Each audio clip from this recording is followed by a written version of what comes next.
తల్లిదండ్రులు కావాలని మీ కలను నెరవేర్చుకోండి హెగ్డే ఫెర్టిలిటీ సెంటర్ ద్వారా ఉచిత మొదటి కన్సల్టేషన్ పొందండి. ఆడద్ది అంటే అప్పట్లో వదిలేడేది బా ఏం తీశారండి అంటే సంవత్సరం ఓకే అంటే 5 వారాలు. ఇప్పుడు ఎంత పెద్ద సినిమా 5 వారాలు ఆడితే 100 రోజుల కింద లెక్క. అదే సో అలాగా కలిసేవాళ్ళం అక్కడ మద్రాసులో ఉన్నప్పుడు.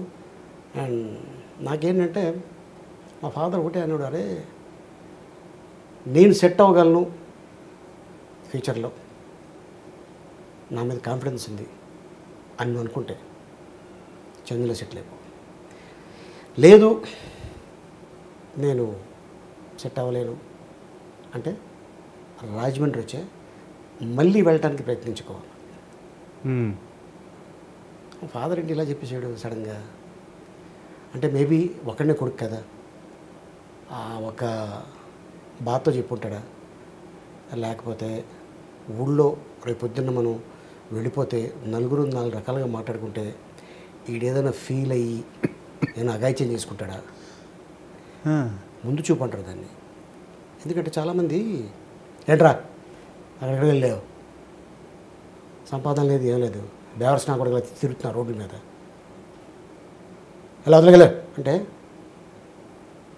వాడు కొంచెం తండ్రి కదా అని అనుకుంటే క్లీన్. ఇంత మాట అంటాడా బాబులే అనుకొని ఇల్లు వదిలేసి వెళ్ళిపోవటం, సూసైడ్ చేసుకోవటం, మీకు మాకు సంబంధం లేదంటాం, ఇలాంటివి చాలా జరుగుతున్నాయి. సో తల్లిదండ్రులు ఎప్పుడూ కూడా మన ఎనిమీస్ కాదు, మనకి కని పెంచి పోషించి పెద్దవాడిని చేసి వాళ్ళు తినకపోయినా మనల్ని తినిపించి పడుకోమని చెప్పి వాడు పడుకొని మనకంటే ముందు వాళ్ళు లేచిపోయి వీడు ఎప్పుడు లెగుతాడు ఏం టిఫిన్ అడుగుతాడు అని చెప్పి ఎదురు చూసేవాళ్ళు. వాళ్ళ గురించి మనం ఎప్పుడు కూడా ఆలోచించలేదంటే ఇక మన జన్మకి సార్థకం లేదండి. కరెక్ట్ అండి, నాకు తెలిసి కరెక్ట్. బట్ ఇది చాలామంది కుర్రోళ్ళు తెలుసుకోవట్లేదు. యూత్ చాలా ఈజీగా తీసుకుంటున్నారు ఫాదర్ మదర్ అంటే సంథింగ్ ఏంటి ఎంతసేపు ఇదేనా అని అనుకుంటారు. నేను ఏ రోజు కూడా నేను అలా ఫీల్ అవ్వలేదు. ఇంకేదైనా అంటారేమో 2 మాటలు ఎదురు చూసేవాడిని. అందరినీ నవ్వించే మీ వెనక ఇంత ఫిలాసఫీ, ఇంత కన్సర్న్ ఇవన్నీ ఉన్నాయి. అది చాలా గొప్పగా అనిపిస్తుంది. చాలా స్ట్రగుల్ అయ్యి వచ్చారు మీరు సినిమా, అందులో ఏమీ డౌట్ లేదు. 9 ఏళ్ల వయసులో వచ్చారు, దాదాపు 80s మొత్తం మీరు చిన్న చిన్న క్యారెక్టర్లు, మీ వయసు పెరిగే కొద్దీ మీ క్యారెక్టర్లు కూడా అలా పెరుగుతూ వచ్చాయి.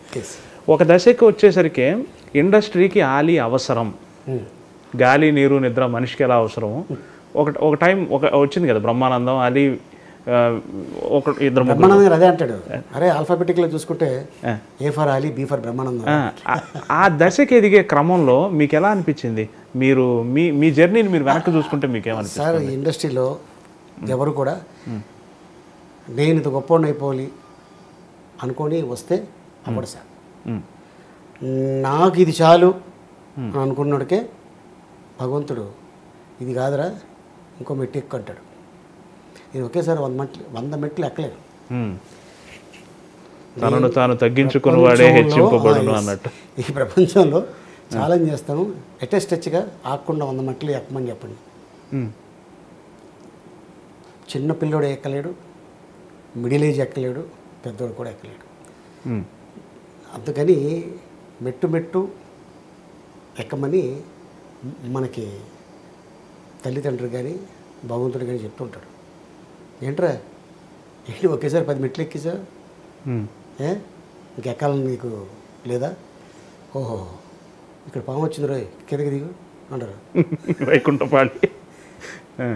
వైకుంఠపాళి కనిపెట్టింది అంతే. అందుకే దీని అర్థం ఏంటంటే జాగ్రత్త నాన్న, అన్ని చోట్ల నిచ్చెలు ఉంటాయి, అక్కడక్కడ పాములు ఉంటాయి, అలా ఎక్కాలి, వాటిని తప్పించుకొని తిరగాలి.